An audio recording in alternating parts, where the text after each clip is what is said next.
Une chirurgie, c'est une agression. Et quand on agresse le corps, il y a des réactions qui se produisent proportionnelles à l'intensité de l'agression. Des réactions neurologiques, hormonales, métaboliques et qui peuvent avoir des conséquences très importantes. AVS avec Philippe Robichon. AVS pour À votre santé, bonjour, bienvenue. Très content de vous retrouver. Mon invité a déjà dit bonjour, c'est le docteur Philippe Véroli. Bonjour et bienvenue, docteur. Merci de votre accueil. Alors, je ne sais pas si mon accueil était chaleureux, je sais pas. Parce qu'on était déjà en conversation avant l'émission. Ouais. Voilà, j'ai chauffé un peu le docteur sur un sujet qui me passionne, celui des dépassements d'honoraires, dont nous ne parlerons pas ce matin. Vous êtes médecin anesthésiste réanimateur et vous êtes spécialisé en nutrition et diplômé de médecine traditionnelle chinoise. Vous publiez un livre sur un sujet qui n'a jamais été abordé, un sujet super neuf qui s'appelle Opération réussie chez Thierry Soucard. Un livre dans lequel vous détaillez les principales complications potentielles de la chirurgie et de l'anesthésie. Et où on apprend que l'acte chirurgical le plus pratiqué en France, c'est... la cataracte. C'est fou, ça. C'est comme ça. C'est pas l'appendicite, c'est pas... Non, c'est la cataracte. Ouais. Alors en plus, l'avantage, c'est qu'il y a 2 yeux à faire. C'est ça. Et comme on ne vous fait pas les 2 yeux en même temps... Voilà. On ne fait jamais les 2 yeux en même temps. Ouais, pour des raisons de sécurité, bien sûr. Voilà. Mais de loin. Combien d'opérations pratiquées en France, à peu près, par jour ? 20 000, à peu près. Alors, ce qu'on comprend dans votre livre, c'est comme le sport, une opération, ça se prépare. Absolument. Et le mieux on est préparé, et le plus on a des chances de récupérer vite, en tout cas. Oui. Et on va voir en quoi consiste cette préparation. C'est pas rien de passer au bloc, hein, mine de rien. Quels sont les principaux motifs d'anxiété ? Déjà, on sait qu'on va confier son corps à une équipe qu'on ne connaît pas a priori.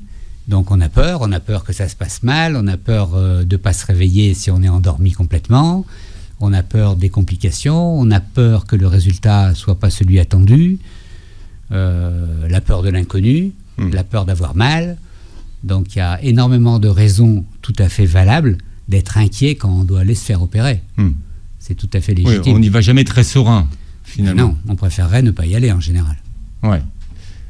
La consultation pré-anesthésique est obligatoire ? Oui, en dehors des urgences, bien entendu. Oui, ça c'est les opérations qu'on ne prévoit pas. Hein. Voilà. Bien sûr. Elle a lieu combien de temps avant l'opération ?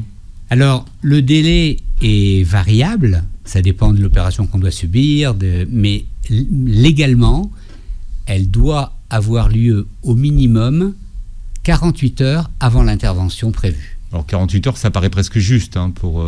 Ça dépend, ça peut suffire, par exemple, si vous devez avoir une coloscopie, qui n'est pas vraiment une opération, qui est plus un examen. Et là, on passe forcément par la case anesthésie pour une coloscopie. Dès qu'il y a une anesthésie, vous êtes obligé, médico-légalement maintenant, et ça fait depuis 1994, d'avoir une consultation pré-anesthésique, ce qu'on appelle. Et c'est un élément de sécurité extrêmement important. Mais pour la coloscopie, c'est obligatoire. Oui. C'est-à-dire qu'on ne peut pas vous endormir localement.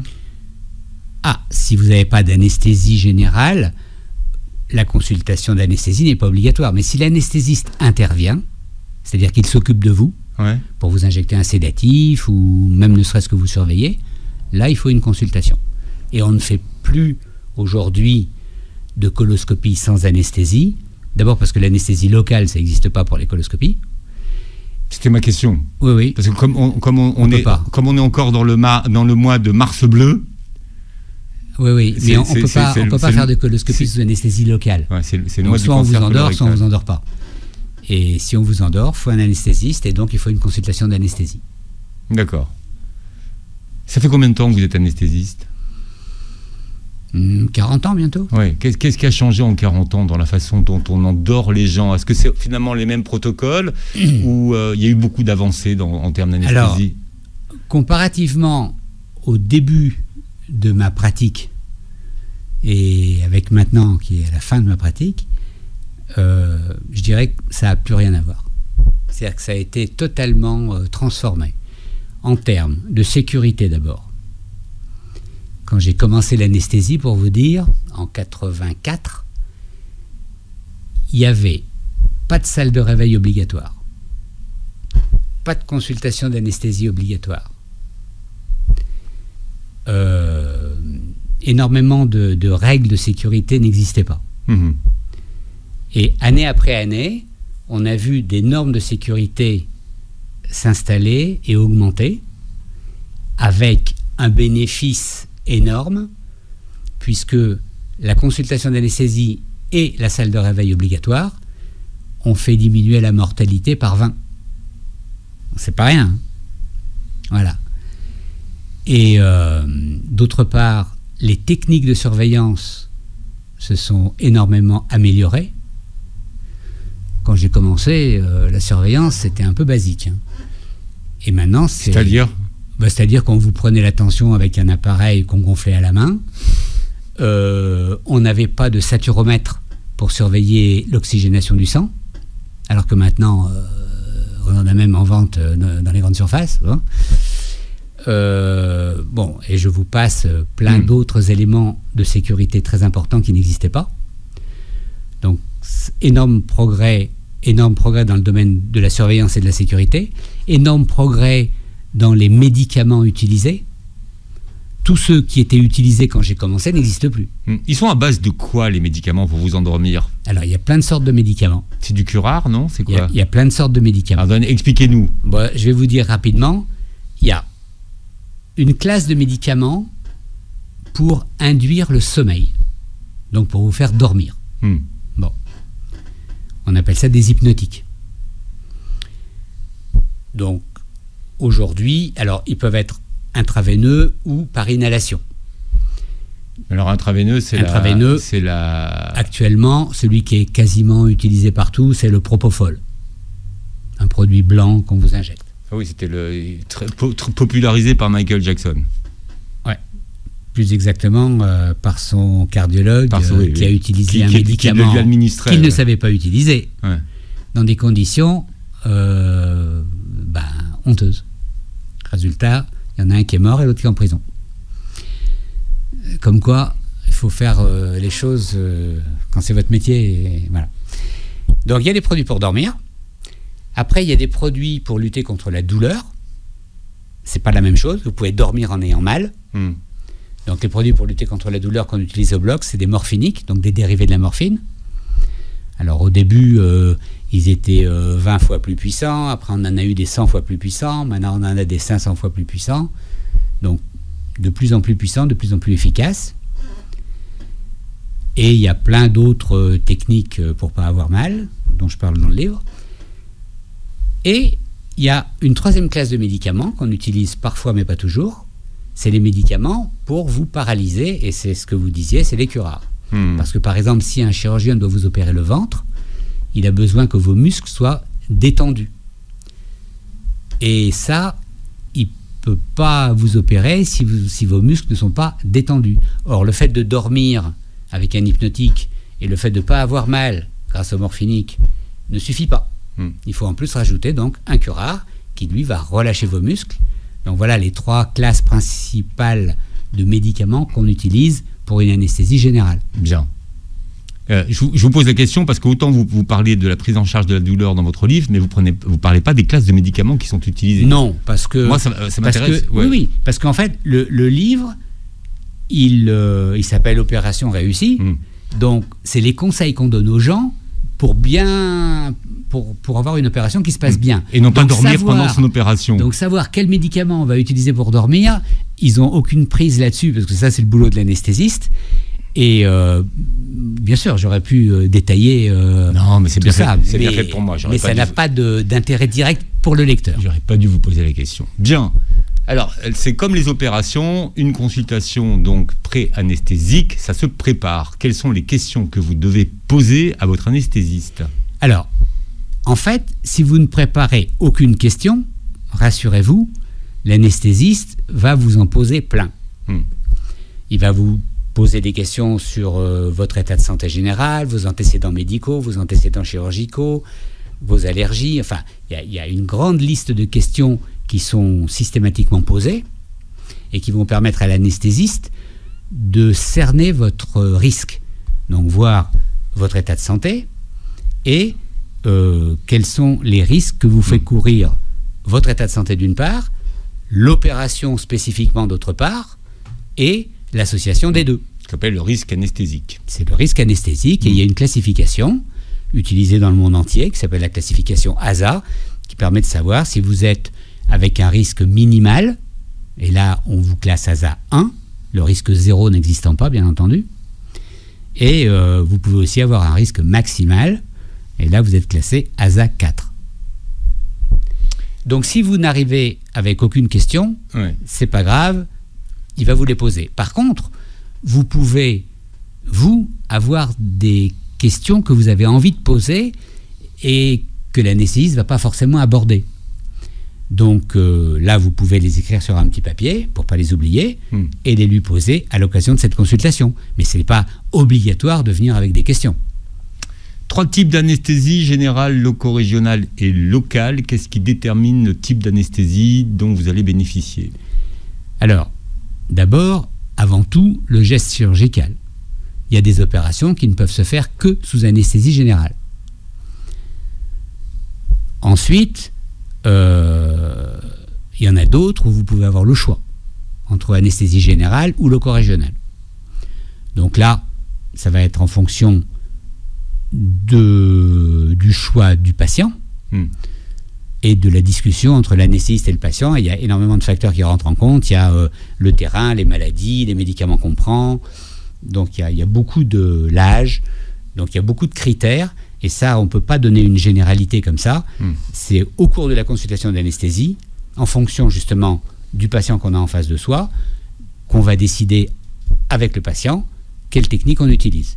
Bon, il y a des cas où l'anesthésie générale est obligatoire et il n'y a pas de discussion parce que c'est comme ça, on ne peut pas faire autrement. Et il y a d'autres cas où on peut discuter et là, il y a un dialogue qui s'installe et on choisit ensemble. J'ai invité ce matin le docteur Philippe Béroli, médecin anesthésiste réanimateur. Je rappelle que vous publiez Opération réussie chez Thierry Soucard.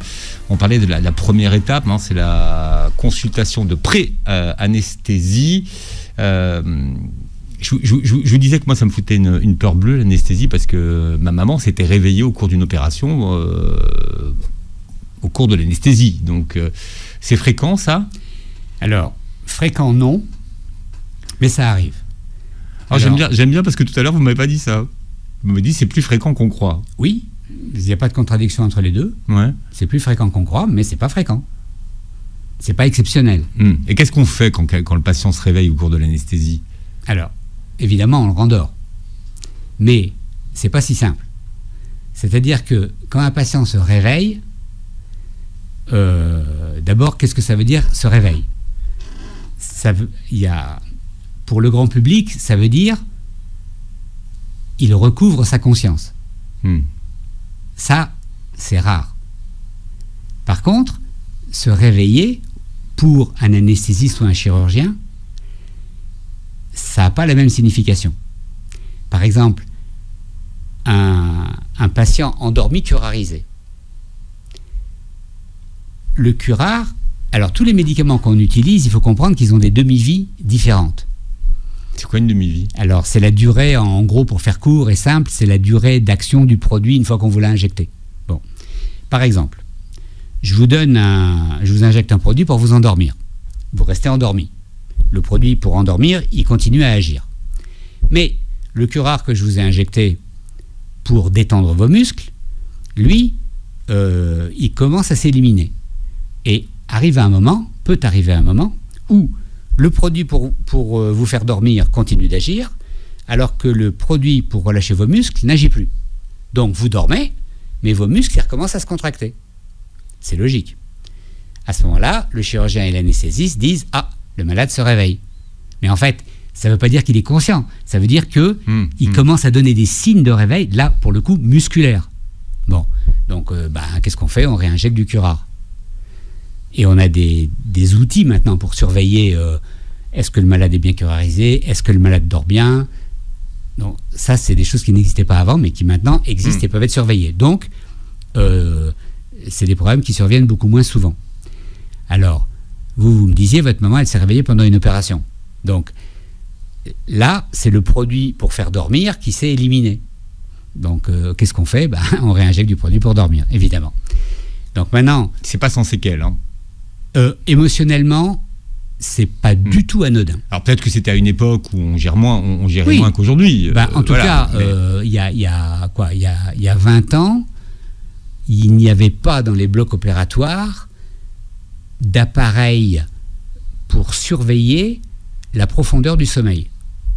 Aujourd'hui, il n'y en a pas encore dans tous les blocs, mais c'est comme ça. C'est peut-être une question à poser avant l'anesthésie, ça. Oui, mais enfin bon, certes, vous pouvez toujours la poser, la question. Mais voilà, maintenant, il y a pas mal de blocs, mais pas tous, où il y a un appareil qu'on appelle index bispectral, qui vous permet, avec des électrodes qu'on pose sur la tête, c'est comme un électroencéphalogramme, pas tout à fait, mais ça ressemble. Et là, vous avez des valeurs qui vous permettent de mesurer la profondeur du sommeil. Et donc, vous vérifiez que votre patient, il dort bien. Et si l'indice se rapproche d'une valeur de réveil, hop, vous savez qu'il faut approfondir l'anesthésie. Voilà, ça c'est de la technique. Alors, pourquoi ne faut-il pas se raser avant une opération ? Alors, elle est peut-être bête, ma question. Non, il n'y a pas de question bête. Se raser la zone qu'on va opérer.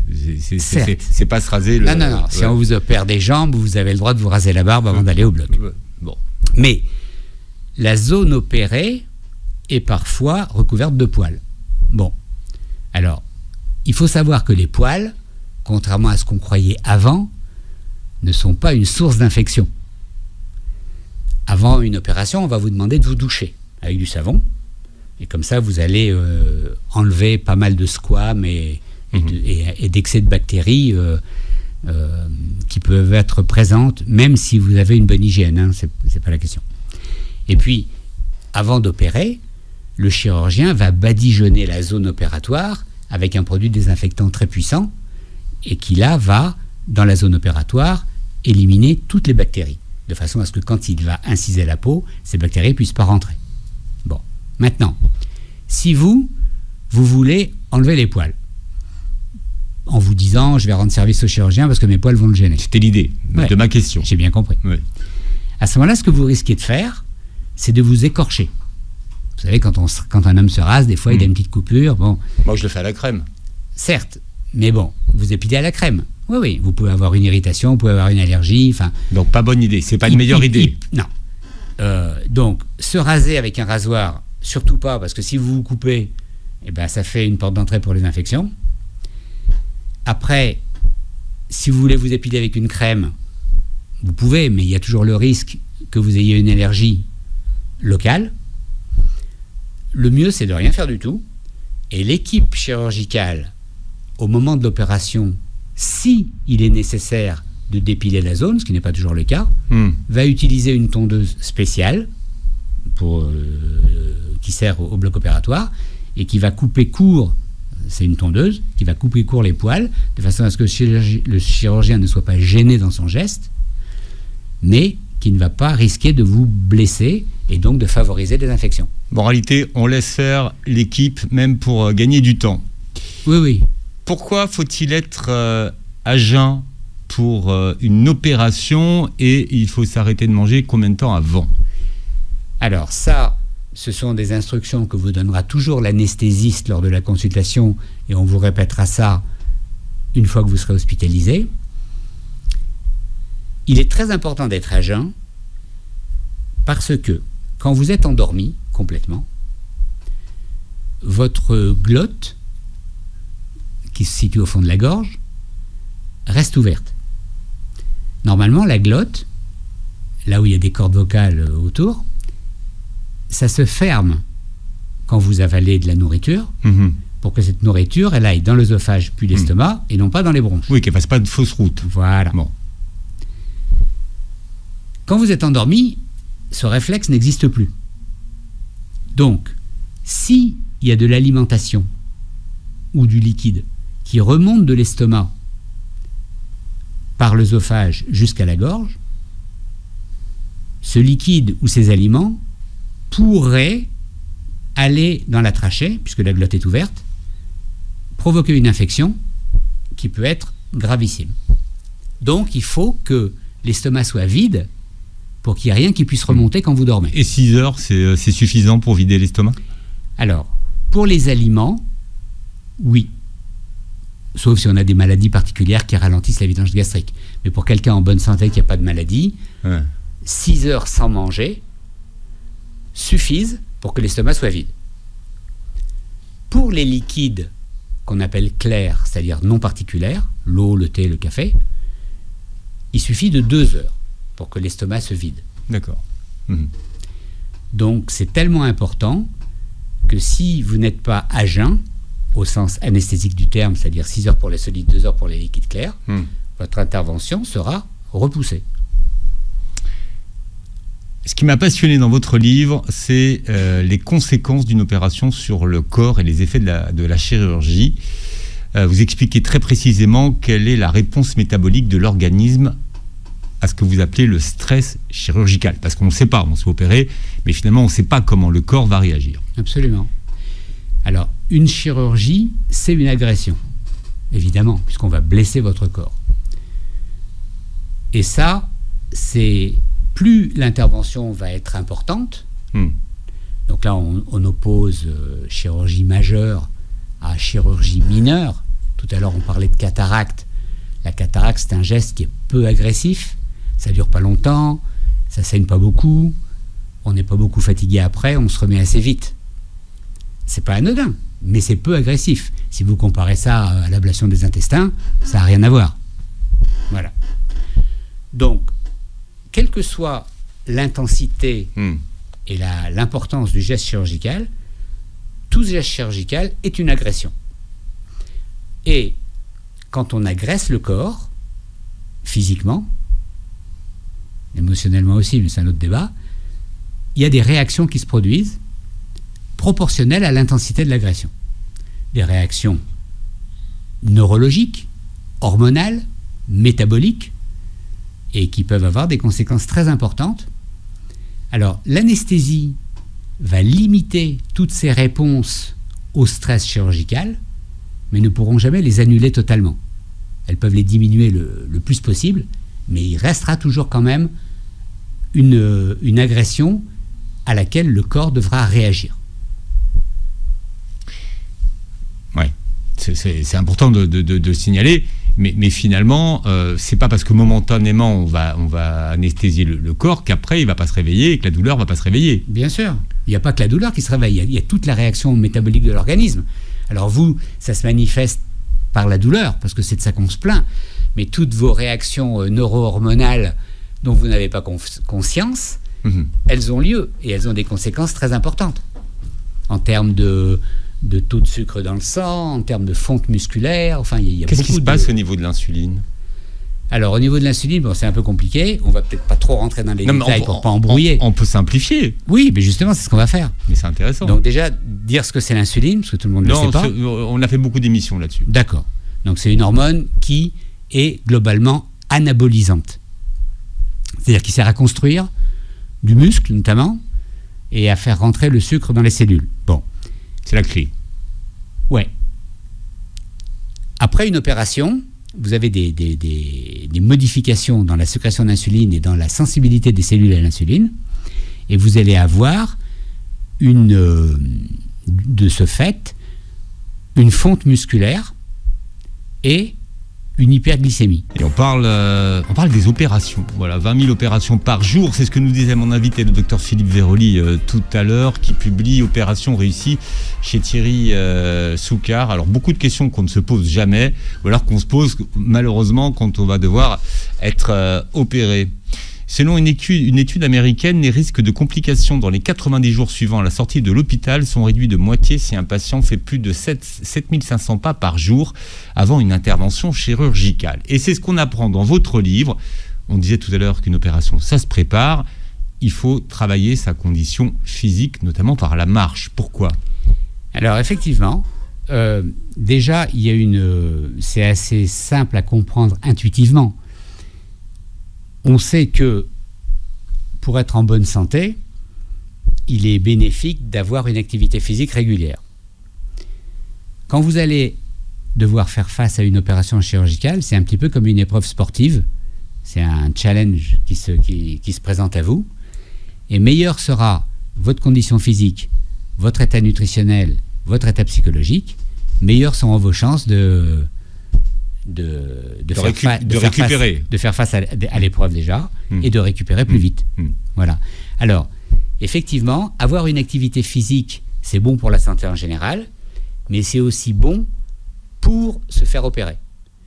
Et on a constaté, et ça c'est assez intéressant, c'est que même quelqu'un qui est en bonne santé et qui a une activité physique régulière, eh bien, si cette personne a une activité physique maintenue, alors là c'est la marche qui a été étudiée avant l'opération, elle aura une meilleure convalescence que si elle n'avait pas eu d'activité physique soutenue avant l'opération.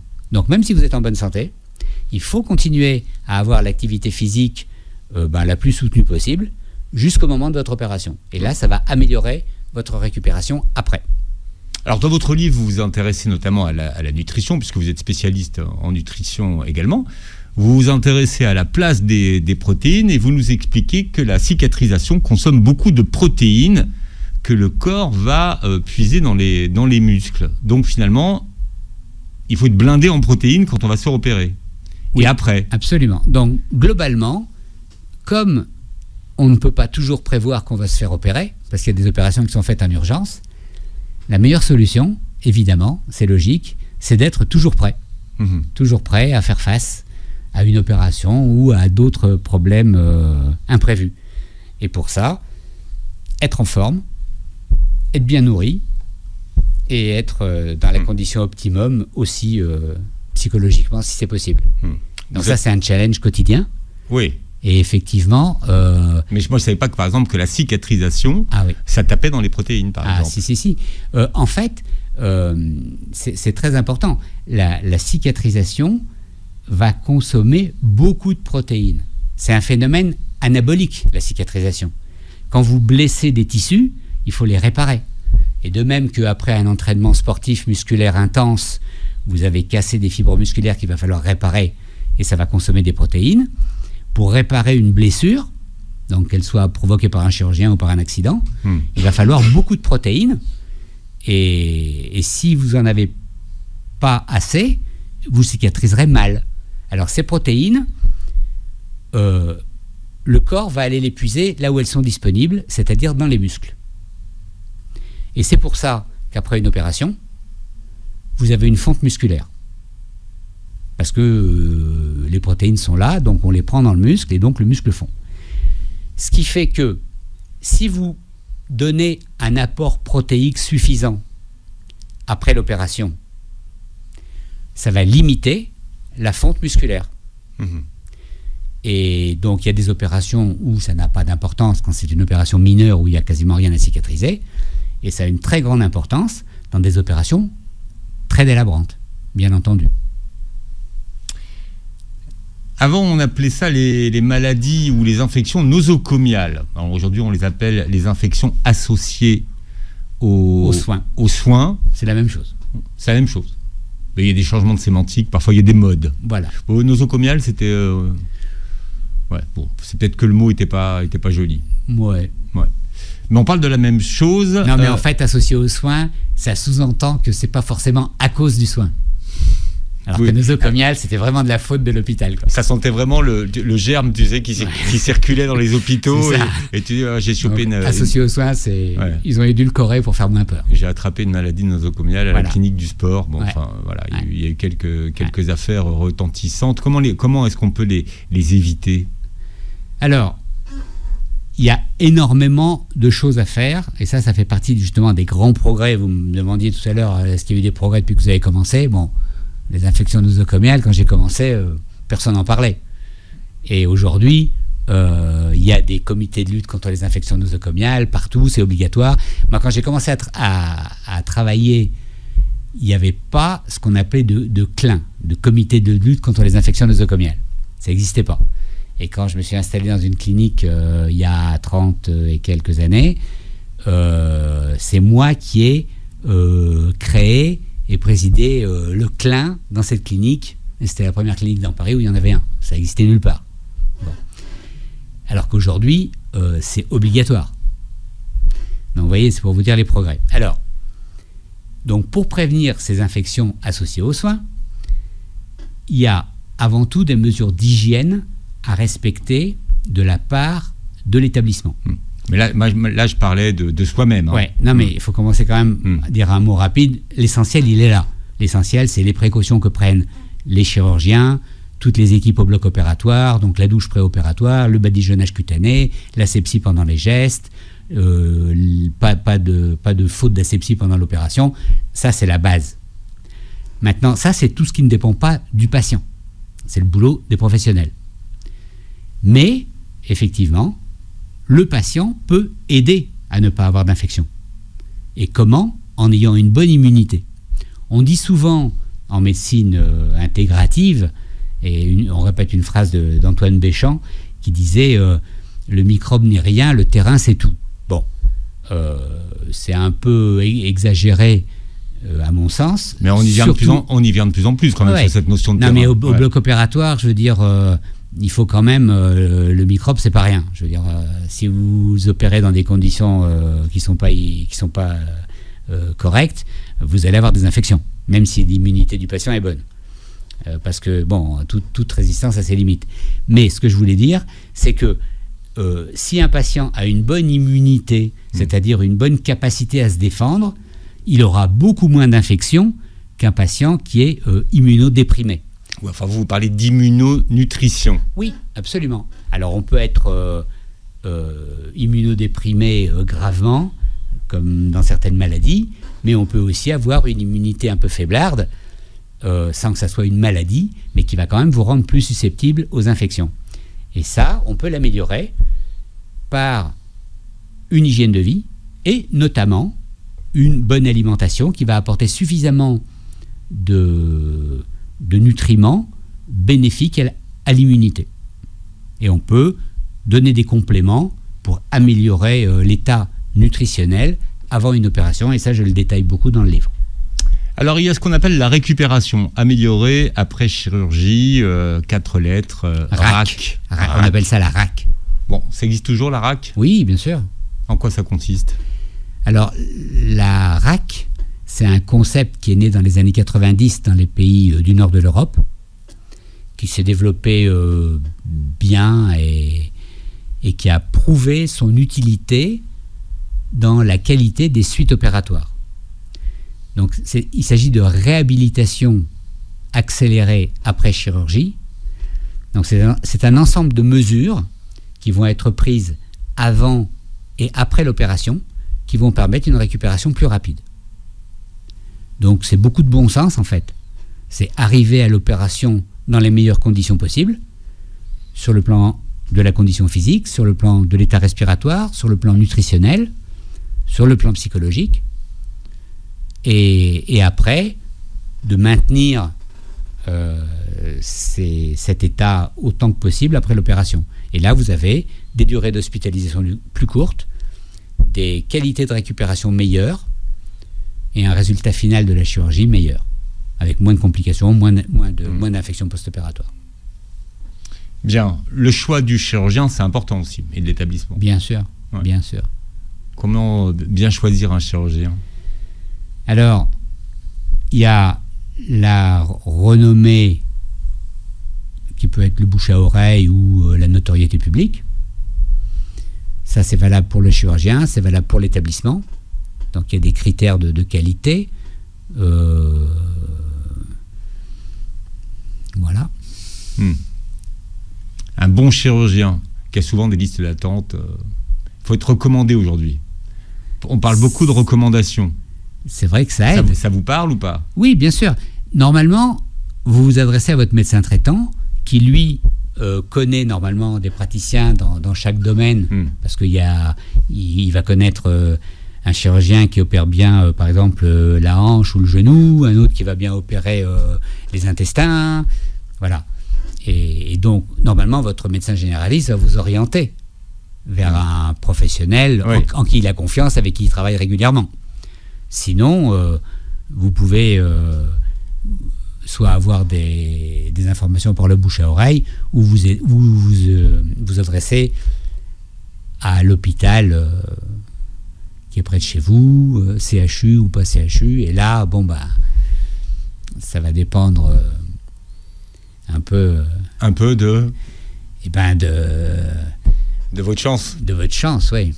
Si vous n'êtes pas... Oui, c'est évidemment, je veux dire, vous ne pouvez pas être certain, a priori, sans vérifier quoi que ce soit, de tomber sur le praticien le plus compétent qui soit. C'est évident. Bien. C'est pareil pour l'anesthésiste. C'est pareil pour tout. C'est pareil dans le domaine de la santé, c'est pareil pour un garagiste, c'est pareil pour un plombier. Dans tous les métiers, il y en a qui sont meilleurs que d'autres. Et ça, c'est comme ça. Il y a toutefois un niveau de qualité minimum qui est normalement assuré par les diplômes. Voilà, donc il y a quand même une marge de sécurité dans notre pays. Bien, mais le risque zéro en la matière n'existe pas. Votre livre, justement, est là pour préparer au mieux, on va dire, son opération, l'avant et l'après. Une opération, ça se prépare, c'est ce qu'on a vu ce matin. Votre livre s'appelle Opération Réussie, c'est chez Thierry Soucard. Merci d'avoir été avec nous, Philippe Véroli. Merci à vous. Vous réécouterez l'émission en podcast sur beurrefm.net et vous verrez cette vidéo, la vidéo de cet entretien sur notre chaîne YouTube, et passez une très belle journée santé sur Beurre FM.